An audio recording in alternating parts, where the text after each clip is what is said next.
Welcome to the One Life Maps podcast. Here's your host and co-author of Listen to My Life, Maps for Recognizing and Responding to God in My Story, Sharon Swing. Welcome, this is Sharon Swing. Thank you so much for listening to the One Life Maps podcast. I'm sitting around the table today with my good friend Sibyl Towner. Hi, glad to be here. And I'd like to introduce you to a new friend of mine, an old friend of Sibyl's. This is Lisa Anderson-Umaña. Hello there. So glad you could join us. Thank you. We just came from a Listen to My Life facilitator certification workshop. And it was 2.5 days of a gathering of people sitting in a room together, experiencing the Listen to My Life visual maps, and then also talking about what that looks like to take those maps to others.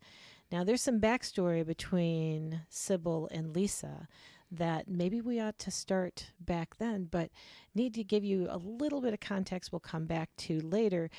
Lisa is the Director of Leadership Development for Christian Camping International and in Latin America.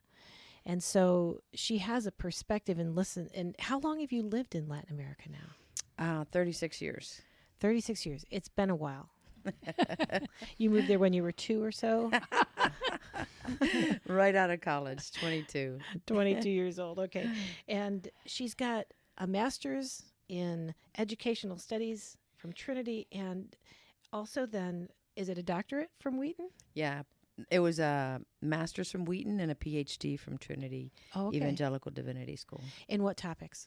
Wheaton was educational ministries with specialty in camping, and from Trinity Evangelical Divinity School, that was in educational studies again, with emphasis in leadership development and cross-culture. Mm-hmm. And just say, what was your thesis on? What was...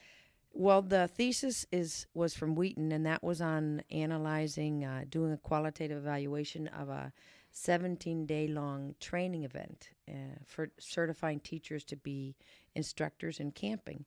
And then the dissertation was on how do leaders emerge and how do they grow in Latin America.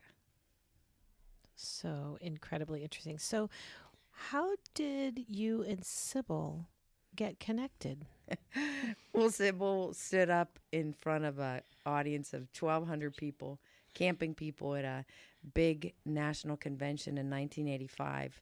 And it was this bold, blonde-haired woman that stood up and just shouted out amongst an audience, probably mostly of men, and said something really wise. And I remember sitting there thinking, that was really smart. And she just said it. I'm going to go up and meet her. So I found her in the crowd afterwards, and we started talking. And you can feel like she's a friend right after you meet her. And then we just kept in touch. And then she sent someone, Cara Offhouse, who came to work with us for a few weeks. And then I went to work with her at College Hill in Cincinnati for a summer. And that's where we really bonded. And I've just stalked her ever since. Wherever she goes, I follow her. I can't tell you how many times she has mentioned your name over the years, and I was so happy when you walked in the room and I actually got to put a face with the name. Yeah, but actually one of the beautiful things, and I think you'll talk about it because it certainly connects to Listen to My Life, but it always has to do with our stories. But this aspect of relationship, which we're just speaking about now, but also of equipping, that we're always having a chance to build in to the life of another and help someone become who they are, and actually sometimes becoming more than they can think or imagine. But not your expectations, but who is the God in them that wants to be expressed through them as who they really are. And we need each other to be able to do that. And so that was one of the sparks that connected us in this work. And seemed to bond you as well. So I understand you worked with the maps together kind of early on. Because, I mean, we've been working with Listen to My Life for, 18 years now? Something like that? And so we've got quite a history with them. So I understand you encountered the maps, Lisa, pretty early on in our development of the maps, and I'll say a little bit about what you remember about that. The first connection I distinctly remember was actually the children in worship. It was a contemplative sort of a manner of doing, teaching children. And then it was the whole how she did camping and the use of experiences. And it really wasn't until she came down and she did a workshop together with Pati Garza, I'm Mexican. And it was there that she first had literally the drawing. And it was, I didn't do it with her, but she showed me what it was, and I was, very intrigued, because at that point we were focusing on using her curriculum with how to teach children the Bible with this kinesthetic means. So it wasn't until a few years later that then the big maps came out, and so I invited her to come, and so she worked with our counselors for campers 8 to 12 years old, and we translated one of the maps into Spanish for children. And so she worked with the counselors beforehand, and then we did several of the camps for that age group. But the impact was on the counselors for them just to do that and start their life and an analysis of their life. And I think what had me most captured was the very specificity of how to listen. So I was actually more impacted by the how to listen guidelines and to teach those to children. And then the map that we used for the parents after when they came to pick up the kids was we used the Review Your Map, and we converted it. You're reviewing my days? I'm sorry, Reviewing Your Days. We put that into a placemat. So we gave each family, they met with their kids, we told them what we had taught their kids about their kids are learning to listen. And then we said, okay, we're going to pretend we're in the family setting. And so we gave them each a map, and they gathered around and they practiced a little bit. And we noticed the worst listeners were like mom and dad, because every time a kid would answer something, they'd be like, and I told you. And, it would be this sermonette sort of moment. So we would kind of say to the parents, remember, here's the listening guidelines. So I think I was more captivated by the listening part. And then later on, I began to discover some of the other maps that we use. But for teaching kids how to do that, and counselors, just how to listen was an amazing experience. Yeah. Like, that was growth producing. Yeah. And I think, Sharon, because someone might be listening, that reviewing my days, what are the kinds of questions that are on that map that are really suitable for children and parents to speak from where they are? Which ones come to mind? High, low, plus. Yeah. The ones that my kids rememdered that, we put the plus on there. Like, what Yes, did they learn? Yes. So we did, and as we translated it too, but definitely the high lows was something that people would talk about afterwards. And on the map, the way we set it for the adults is where did you feel energy today, or where was your energy high? What happened today that was energy draining? And then another one was, what is your body telling you? And for the kids, we were doing it more like, what made you smile? What made you frown? Because we're working with 8-year-olds, so we had to modify the highfalutin language and make it more like, what made you smile, or laugh, or giggle. Yes, which is really your body. That's it is your body, right? Yes, right. So it just is a very appropriate way to say that. And the forgiveness, what I think we had one that talked about, do you need to ask forgiveness, or forgive someone? So they were very powerful. So, yes, and another one was, what do you intend for tomorrow? Right. And where are you noticing God's activity? Yeah, so basically you were contextualizing not only into another language and culture, but also to an age-appropriate setting, it sounds like. Yeah, and I think, Sibyl, you gave me the book about something like searching for God. It was a book, but then there was a game to it where the kids, at the end of the day, had to almost like a hide and go seek where can they find God? Do you remember the name of that book? I don't remember. Are we talking about Karen Main's book? Yes. Oh, yes. Yes. The God Hunt. There yes, it is. Yes, the God Hunt. And that helps because it's this visual activity so that the kids kind of could latch onto Right. that. Now, we've got a podcast episode where we interviewed Karen Maines about the God Hunt. And that particular book is basically another way to think about the spiritual practice of the examine, which in the Listen to My Life materials, we call reviewing my days. Karen Maine calls the God Hunt. And basically, how do we tune ourselves to be able to notice where God is interacting with us, especially and where God is in the world around us. Especially when the kids were coming home, and I don't know if it was season, but they were coming home and always complaining about school. And it was very negative attitude. And so we were trying to use that approach, the God Hunt, to say, well, where did God show up? Because we were trying to counter with something positive what was becoming a negative experience when they would come home or they'd be talking to their friends. And can you believe the teacher did this or that? So in elementary school, they were into hide and go seek. So that hunt idea, where did you see him? And you might have missed him, today. So that was. You got to be paying attention. You Mm-hmm. got to be in the game of the God Hunt when you're playing hide and go seek, right? So this was very playful, and I just want to give you a little context or picture. Lisa and Alfredo live in Tegucigalpa and up in sort of the mountain area, and they have a home that is a story in and of itself, that is a part of the gift of her dad, who realized, my daughter is not coming home. And if she's not coming home, I want to be sure she is living all right here. And families in Honduras and in other Latin American countries would not just send their kids to camp. It does not feel safe. And so the camps are done in the property around their home.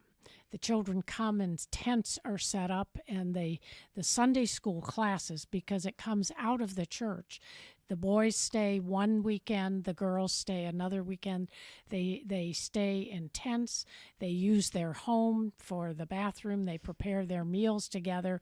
She's created a little mini water park where they can splash and get wet, and a slip and slide.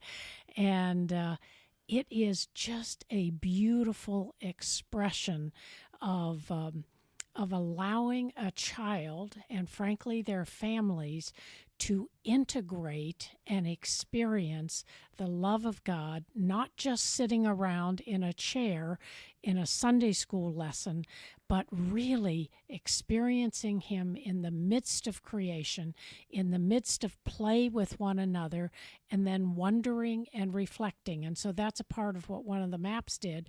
And I took my granddaughter when she was in high school, and I remember sitting on their property, and we were doing the My Life Now map, and using the Spanish translation, and having her share with me what was real in her heart at that particular time in her life, and thinking, what a beautiful gift to be able to experience this with Lisa and her family and her friends, and bring a part of my family.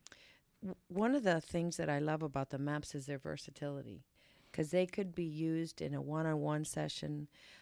They can be used simply as a means to open up communication between a grandma and her granddaughter, or a mother and a son. And so the fact that the artwork is beautiful, colorful, but not distracting. When I've just opened them up, literally they haven't even read it. There's and grabbing pencils and looking for colored pens and pencils. Like immediately there's a desire. They seem to know that there's something about their story that needs to be documented on them, right? And the attractiveness of it is that they can draw on it, and then there's guided questions, and sometimes the parent or the adult doesn't know how to have a deeper conversation, and so the map becomes a means for even further communication down the road. And if it's in a group context as well, the counselor is able to use them. Because a lot of times these maps are used in a context of a one-on-one spiritual friendship or mentoring or counseling or coaching kind of relationship, or a small group relationship.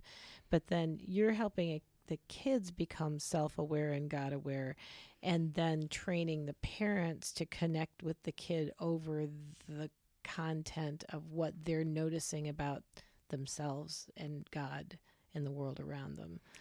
If you can get the listening guidelines in place, right? Yeah, listening guidelines, I do have a funny experience.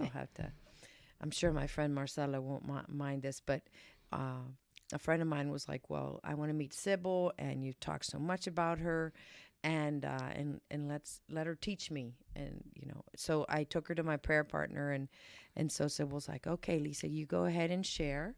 And so I started sharing, and I was 3 sentences in, and my friend interrupts me, and which is a very normal Latin thing. If you're ever around a table, everyone's talking at once, and listening is different. And so I remember Sibyl was like, Marcella, hold on a second, let her finish. Remember, here's the guidelines, you about letting the person finish and you're listening. And I got one more paragraph in, and then she jumped in and was giving me advice. And, no, I think you should do this, Lisa. And Sibyl, in that kind, special voice that she has, again, was like, you might want to consider not giving advice, but just listening. And so I think by the third interruption, my friend was like, at this point, okay, Sib, I get your point, but just let me listen the way I listen. Like there was this frustration level of, but it was really cool, because you're like, wow, this isn't a natural thing. I mean, No. This listening guideline it's counterintuitive. It's not. And so even as a Christian educator, a part of the work with the children and worship and that, but this whole aspect that the maps bring, and this aspect of this particular curriculum, is a reflective space, and giving someone enough room to be reflective on their own life, and not having someone, as I've heard Lisa say before, sermonize them and telling a person what to think, but allowing them to express what is in them and wonder with it and question with it, and have a safe place to bring it to the surface, and recognize that there is a God within, not someone telling them who God is to them.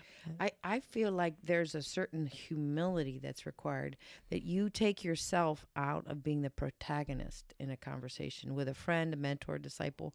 You don't set yourself up as a protagonist of saying, I'm going to be the one to give the wise question or the wise advice. That you actually remove yourself and you allow the Lord to speak into the person's life. And so you allow yourself a much more humble role. And that is exactly what parallels with the whole contemplative approach to teaching the Bible for children that's found in the very first material that Sibyl showed us, was the young children in worship. You are not the front and center stage. I'm the speaker and the one who's. So to me, that I've seen that in contemplative, a way to teach the Bible, and now you see it through and through in the map. And it takes a tremendous confidence in the Lord is going to show up. Right. There is a piece of this work that is so profound because of the fact that in all of our schooling and everything else, we're required to listen a lot, but we're not taught how to. And what you take it down to if it's a presentational kind of situation, you kind of know your place and you sit quietly. But as soon as you get into a conversational kind of a setting, the listening is so much more just different. You're listening to talk. You're waiting. You're listening because you're thinking up something intelligent you're going to say. So you're not listening to truly allow the Lord to come through. You're listening to talk. Right, waiting for a break in the action, right? Exactly. Yes, it's like a ping pong match. You say something, the ball comes across, and then I say something. And I try to up the ante and make a little better shot, and then you try to make a little better shot. And the way Paul Tournier would talk about it, he would say, this is conversations between the deaf. And it isn't that kind of conversation or a vibrant sharing of stories and equal interruption of one another does not have its place. It's just if it is the only kind of conversation that you're in, we become deeply lonely inside. For a part of us to find expression and to find a hearing and actually to be found by God. And that's one of the ways we can be incarnational with one another in learning to be a good listener. Yeah, we're not on a crusade to end all banter. No. No. I think we're saying, if you have enlarge your repertoire so that you have the normal back and forth. And I love talking with Marcella. And, that's part of the way we talk and go back and forth, and the tone goes up and the pitch, and it's exciting and it's energetic.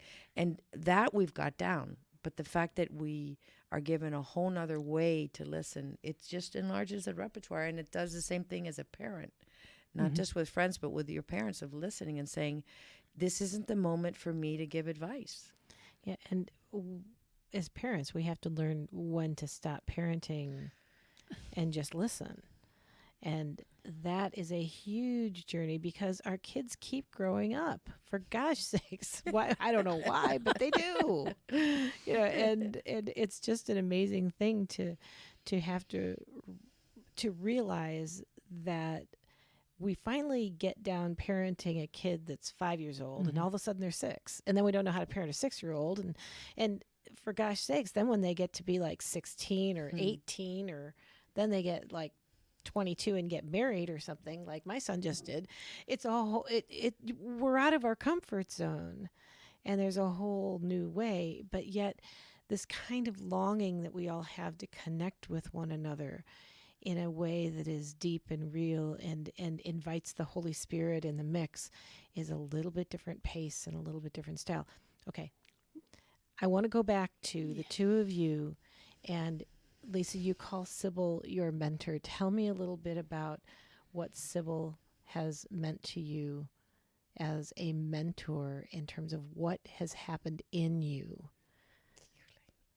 Oh, man. Because of the fact that Sibyl has done certain things a certain way in your relationship. She's got tears in her eyes. Oh, boy. Well, first, it was just the inspiration in the world of camping.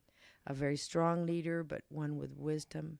So the whole camping aspect has been ongoing, even though she moved out of direct camping ministry and into Willow Creek and was in a church setting, and now is back at a retreat center. So just everything from the general approach to staff training and how to work with young people and your counselors, and then her whole perspective of the lifespan development, in terms of being able to see the different stages that kids go through. With Susan Shadid, they've worked on a wonderful piece that helps you understand the stages that your campers and children will go through to grow. So there's been a theoretical piece that she's provided, but one of the most enriching has been the numerous one-on-one, like her home. There's hundreds of people who've talked about her home and being received. And so if I'm in Chicago or I'm in Cincinnati, the warmth such that it extends to my friends. Back in 2010, I brought the whole Sunday school department leadership, and we camped out in her house for several days and were taught about how to use this contemplative, young children in worship. And my people were more impressed with her than just the thing that we're trying to teach them, because the teacher incarnates, the content. And so, and then you bring in my family. I mean, they've loved my husband. they've counseled us through personal, you know, cross-cultural, because Alfredo's Honduran. So there's been times when they've helped us in our marriage and our different views of finances. Dick gets in there with his good sense, and then the good sense money. And then as if that's not enough, my kids have been embraced. I mean, Sibyl, my mom died before I got married, and so Sibyl was able to sense the need in my heart, and she was present and there right after my daughter was born, within hours. And so she was that mother figure, that was there. So that was amazing. And then my kids love her. They're intimidated, and rightly so, because she's so intense and so deep, and they look at Sibyl and they're like, oh man, she's worse than you, Mom. Like, she's way intense. But they love her, they love going to stay at her house and just enjoying the warmth of the home. And so my son even wanted to intern. He interned last summer for a week with Dick, and he's like, Mom, I don't know why I can't work harder than an 80-year-old. I mean, Dick is like still working hard, and he was 17. And so Dick's the admirable figure, the strength behind this amazing woman. So there's a holistic approach where she just doesn't embrace you as a brain, not just as a practitioner, but as a whole family. So I could go on, but Yeah. It's been a great journey and an adventure. And I think it's one of the ways in which God provides, because a part of what Lisa shared, and I just receive that as a beautiful gift. But those qualities were also in her mom, but they were taken from her early in her life. And so in a sense of having another provision in a different way, and that wasn't in a familial way. So it gave a great deal of freedom in our relationship, and of that equipping, and my desire to be a part of equipping the next generation of godly character and godly leadership. So what am I looking for? Someone who wants to learn, someone who wants to be developed, and so in seeing that aspect of desire to have people grow. And I just think there are many, many looking for that. And so as those of us who get older, rather than becoming elderly, to become elders, to become elders and mentors to those in another generation, and to encourage their growth. That is so well said in terms of don't become elderly, but become an elder. Yeah. And find what you have to pass on. And Lisa, it sounds like you've gotten a whole fistful of things to pass on from your own experiences that you can teach others. But I mean, you have been incredibly well equipped in multiple different ways. What do you see in your future? Well, it's been we're here, my husband and I are here. Our kids are at Duquesne University in Pittsburgh, and that's my home base. And so we're actually here for a furlough. So we've only been here a couple months. And so to go to this facilitator training is just a cake and eating it and the frosting all at once. Yeah, because we had Portillo's cake here too. So we had cake at the whole too. So I feel but interestingly enough, I feel like it's a time to receive, a time to there's been a lot of output over the years. And so I feel like this has been a really good season to do the maps, to begin to receive, feeling, the Lord's good pleasure. So this is a very timely workshop for me to have attended. And so I don't know how many more years the Lord will have me in Honduras and in Latin America. I'm sure as long as the Lord gives me breath, I'll continue to serve. And the next phase probably has to do with developing a team of writers and editors and publishers, so that what God is already doing in Latin America and you often hear nasty things and sad things about Central America and Latin America, but God is alive and well, and He's touching many people's hearts, and yet sometimes in the world of camping, there's no one who's documenting it. So one of the things I'd like to do is to form a group of writers who are able to document and spread to other people in other countries what exactly it is, the means that God is blessing. So if there's a great camp activity or a campfire activity, the blessing isn't just like, oh man, it was so amazing and so many people were blessed. But for someone to say, and so what did you do at that campfire? Oh, well, we had questions. Well, what were the questions? And, you know, what was the sequence of events that you did around the campfire? So it's not just the campers for that event and that moment in time were blessed, but someone knows how to write and say, you know, this camp program was really good. I think someone in another country could benefit from it. So how do you write that? How do you write it up? And that's what I have to say was another part that I didn't even realize I came to receiving this facilitating training was the quality of what you guys have written in terms of the ability to self-direct on the maps, and those little booklets, the intro booklets, are so well written that to me it's a splendid example of how to write curriculum well. And that little box that you guys have and the visual aids, it is it's very difficult to find something. So the economy of words, sometimes right now there's just too many words and we all get overwhelmed and like, oh man, I can't read all that. But you guys there's a lot of white space on your booklets so that you don't feel overwhelmed. You're instructed, you're clearly guided of how to do, in this case, it's how to fill out a map, how to listen. The guidelines are not extensive, and then how to debrief the listening experience. All of that is very clear. And so my admiration has grown, and it just gives me a vision for how we want to teach our people in Latin America how to write up the activities that they do. So what's the interior landscape frontier for you? What's God up to inside of you right now? You guys didn't tell me you're going to be asking me that question, Darrell. Yes. Okay.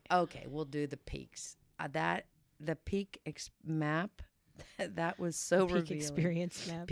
Yeah, I don't even know how to say it right. But I'll keep interpreting for you. Please, Sharon, thank you.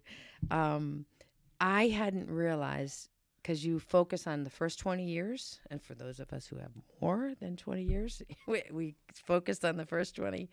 To me, that was the most revealing thing, that the peak experiences, when you reflected on them and your people that were listening to you fed back in, those are exactly the things that I'm doing now in ministry. Like I could trace those clearly back. I'll just give one example. We're out at the Springs with Sibyl one time, and we're walking around, and I was so drawn to the hikes. And so in the woods, you know, you see these openings, and she'd be like, "Oh, that's the Narnia hike," or "That's this, you know, pathway." And I was so drawn to it. And Sibyl does one of these comments like, "Well, that might be kind of the motif of your life." And I remember being like, whoa, you know, what does that mean? And so I didn't unpack it. I was just stamping through the woods, excuse me. Yeah, me. I'm like just enjoying this pathway. And so then you go to the peaks map, peak experience. And I remembered that as a kid, I would go out in the woods and I would make trails for the go-kart and the motorbike and the bicycle. And we had like 100-acre woods, you know, with Winnie the Pooh type style, you know. And so Christopher Robin, we'd go out and I would do that. And then I'd bring people in and we would play. And so that's exactly what I have done in Latin America. I mean, by God's grace, I have opened up pathways, developed new areas of curriculum, kind of crazy recreational facilities. And so I wouldn't have made the connection except through that map and then hearing other people's input.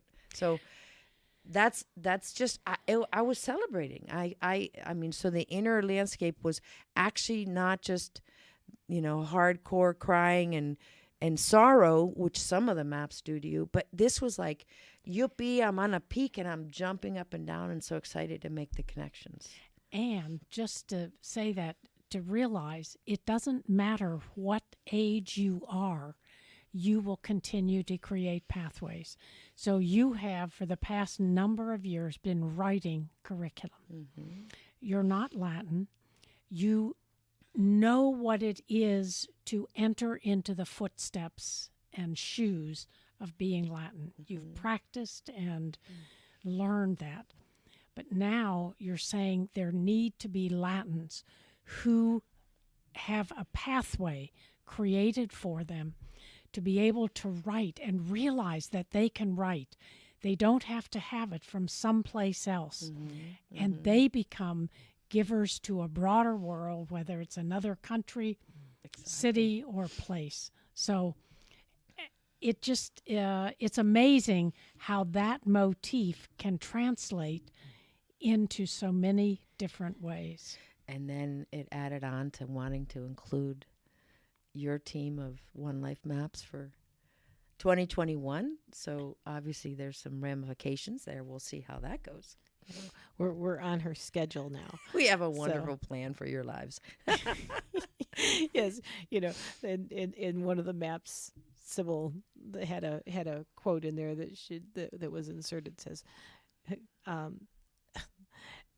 well, how was it? God loves you, and everyone else has a plan for your life. Yes. As opposed to what the tracks used to say of God loves you and has a plan for your life. Right. God loves you, and everyone else has a plan for your right. life. And and we spend a lot of our lives sorting out those everyone else's to get down to God having a plan for our life.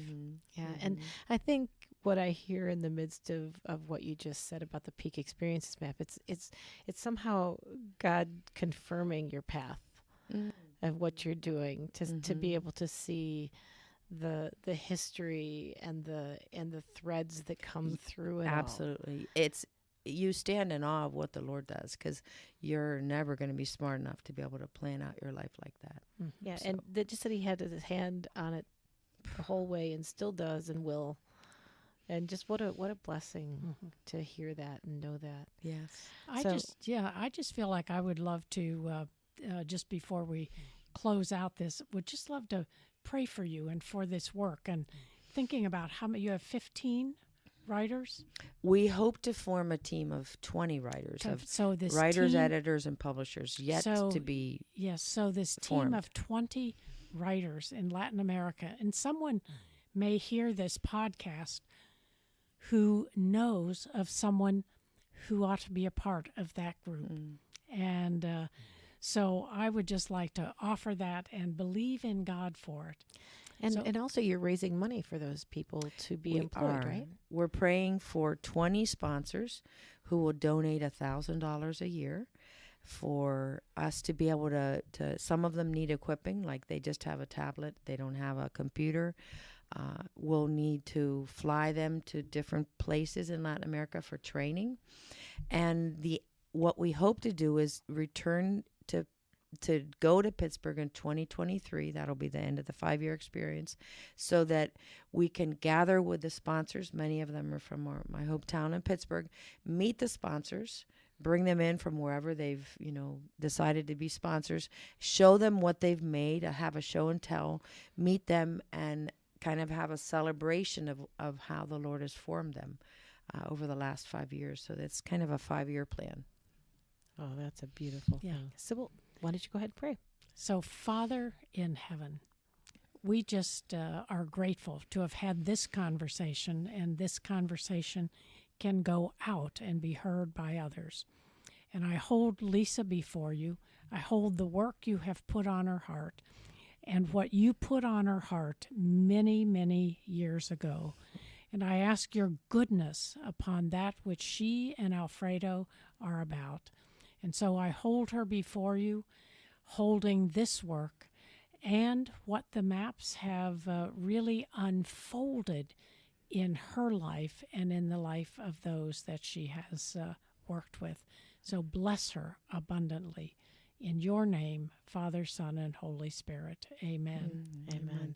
Thanks for the prayer, Sibyl. Go ahead. I just want to thank the oneLife Maps, you all as trainers. There's an authenticity to what you bring to this workshop, which is yourselves. We talk about curriculum as being one part of it is the written curriculum that you have. Another part is the methodology that you use. The students ourselves are part of the whole curriculum.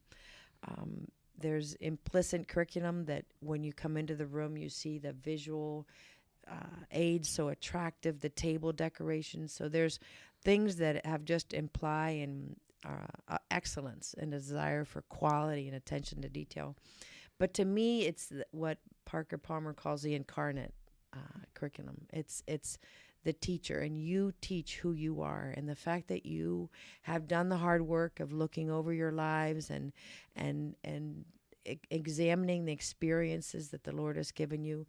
You are the curriculum. And so getting to know you, and Sharon, I've read your name, and with Joan, and of course seeing Sibyl, that has been a very enriching part. And to me, it's just as enriching and impactful as the map itself. So I rejoice at seeing that and celebrate the pathway you guys have walked on and been brought together. With people like Susan and Rebecca and the other names that have been mentioned that are part of this entire creation. So God has knit together quite an interesting team, and we're always looking for more people to join that team. And we're always looking for people who want to experience the maps, people who want to take the maps to other people, volunteers for our team as well.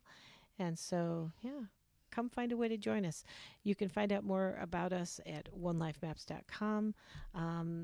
I don't want to forget to mention that we have audio meditations on Patreon, www.patreon.com. That's patreon.com/onelifemaps, that we do audio meditations. And it's a thank you gift for people who would like to support us with a gift of $5 a month or more. And those are I just love those audio meditations. And we have all kinds of ways to get involved. So if you're interested in the idea of becoming a facilitator, go to oneLifeMaps.com and look for the tab that says Become a Facilitator. You'll find a place to put your email address in there, and then that puts you on our list to get invited to join us for the monthly free facilitator calls. And there are so many ways that we try to make sure that we keep giving people what they need to be able to help people recognize and respond to God in their story. That's what we do. And it would give us incredible pleasure to have you join us. So thank you, Sibyl, once again. Great to be with you and with Lisa. Thanks, Lisa. De nada. De nada. This has been Lisa Anderson-Umaña, Sibyl Towner, and Sharon Swing signing off. Have a great day.